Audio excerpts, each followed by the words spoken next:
Brasil deve apresentar nova meta para a redução de emissões de gases de efeito estufa durante COP29. O país se compromete a reduzir suas emissões entre 59% e 67% em 2035, na comparação com os níveis de 2005. Para conversar com a gente sobre esse assunto, o advogado especialista em políticas públicas e mudanças climáticas, Marcelo Rodante. Muito bem-vindo aqui no Jornal da Manhã. Muito bom falar com você.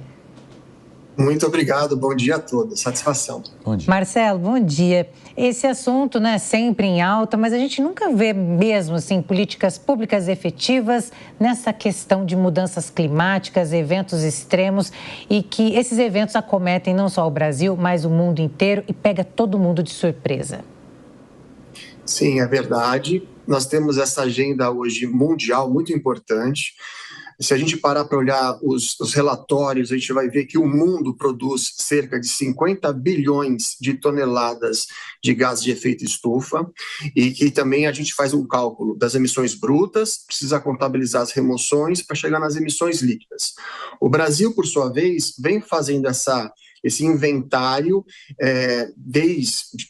fazem anos que já fazem esses inventários, e o Brasil resolveu, por conta do Acordo de Paris, estabelecer essa base que você falou, que é 2005.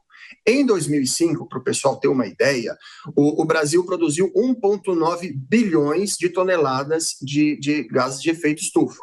Então, a partir de então, da assinatura do Acordo de Paris, o Brasil vem buscando, com as suas políticas públicas, com as suas iniciativas, tentar fazer uma redução dessa quantidade de gases de efeito estufa que é produzido. Então, agora, em Baku, começa a partir de amanhã, inclusive, o Brasil vem com essa proposta de abaixar para até 67% as emissões que aconteciam no país lá em 2005. Então, teria que fazer uma redução bem grande dessas emissões, menos de 700 milhões de emissões líquidas do Brasil. E como que isso acontece? Com um plano muito forte, muito estruturado para que a gente faça a transição energética, diminua desmatamento, emita menos CO2 na atmosfera e consiga, em contrapartida, aumentar a nossa remoção.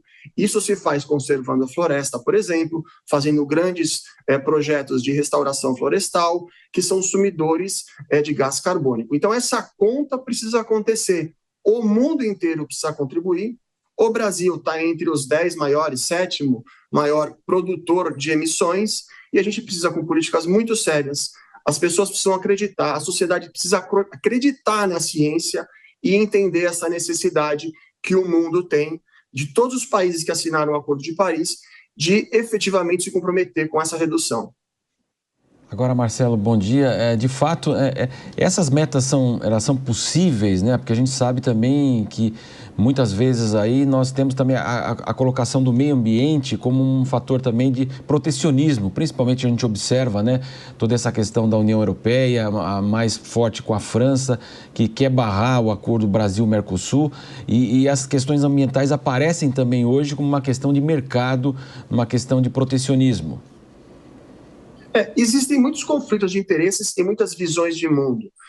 Eu realmente sigo e acredito nesses cientistas, por exemplo, no sistema que a gente tem brasileiro de estimativas de emissões, o Observatório do Clima, enfim, as Nações Unidas, são relatórios científicos muito importantes. E eles dão conta que essa quantidade de emissão de gás de efeito estufa é um problema muito sério que vem gerando aquecimento global, com todos os desdobramentos que isso acaba gerando.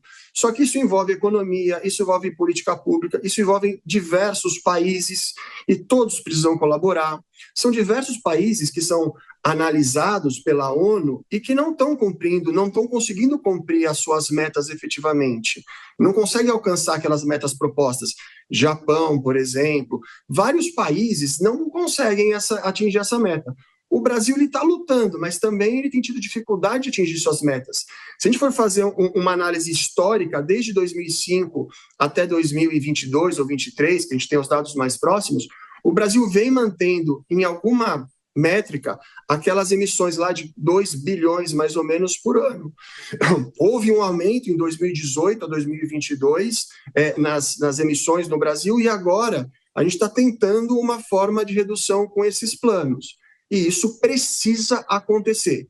mas as narrativas elas sempre vão entrar em jogo, e essa questão do progresso, do desenvolvimento econômico, dos interesses internacionais, eles sempre vão entrar nesse contexto que a gente está falando.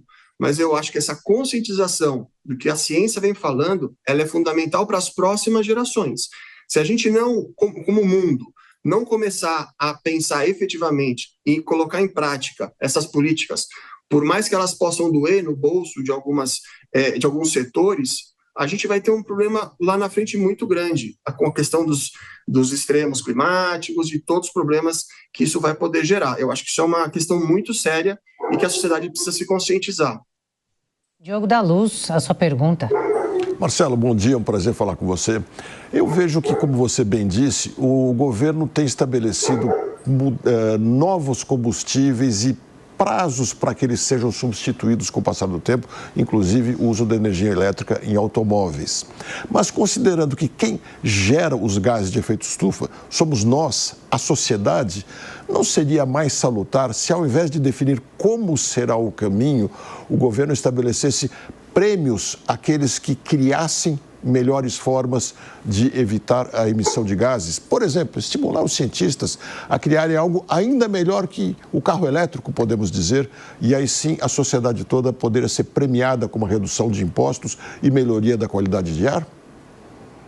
Com certeza, eu acho que todas as iniciativas, todas as cabeças pensantes para melhorar essa questão, elas são extremamente bem-vindas. Nós temos soluções baseadas na natureza, que são essas absolutamente comprovadas, que elas vêm dos sumidouros, das florestas, enfim, dos oceanos, que elas têm a ver com a natureza. Existem as soluções baseadas na tecnologia. Todas essas soluções, elas buscam efetivamente o quê? Reduzir, né, a emissão desses gases de efeito estufa, assim como promover a remoção. Nós precisamos, enquanto planeta Terra, reduzir as nossas emissões de gás de efeito estufa e precisamos aumentar a nossa qualidade de remoção, porque esses anos todos, essas décadas todas que a gente vem, desde a Revolução Pré-Industrial, de emissão de gases de efeito estufa na atmosfera, é que vem gerando esses problemas acumulativos.